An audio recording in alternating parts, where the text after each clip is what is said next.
पांडवों की शंख ध्वनि से कौरव वीरों के व्यथित होने का वर्णन करके अब 4 श्लोकों में भगवान श्री कृष्ण के प्रति कहे हुए अर्जुन के उत्साहपूर्ण वचनों का वर्णन किया जाता है। 20वां श्लोक। अथ व्यवस्थितान् दृष्ट्वा धातराष्ट्रान् कपिध्वजः प्रवृत्ते शस्त्र समाप्ते धनु उद्यम्य पांडवाः ऋषिकेशं तदा वाक्यम् इदम् अहमह महीपते। 21वां श्लोक। सैन्योभ्यो मध्ये रथम स्थाप्य में अच्युत। इस श्लोक के कहने का तात्पर्य यहाँ पर यह है कि हे राजन, इसके बाद कपिध्वज अर्जुन ने मोर्चा बांधकर डटे हुए धृतराष्ट्र संबंधियों को देखकर उस शस्त्र चलने की तैयारी के समय धनुष उठाकर श्री कृष्ण महाराज से यह वचन कहा, हे अच्युत, मेरे रथ को दोनों सेनाओं के बीच में खड़ा कीजिए।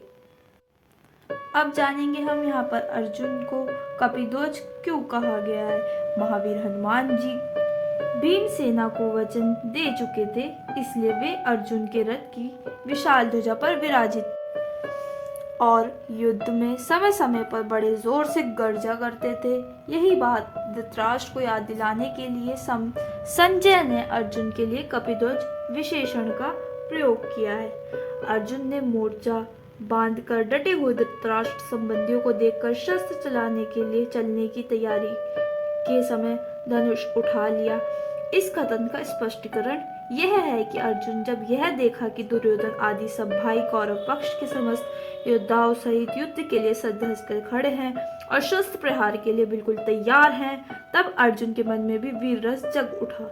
इन्होंने भी तुरंत अपना गांडीव धनुष उठा लिया। संजय ने यहाँ भगवान को पुनः ऋषिकेश क्यों कहा?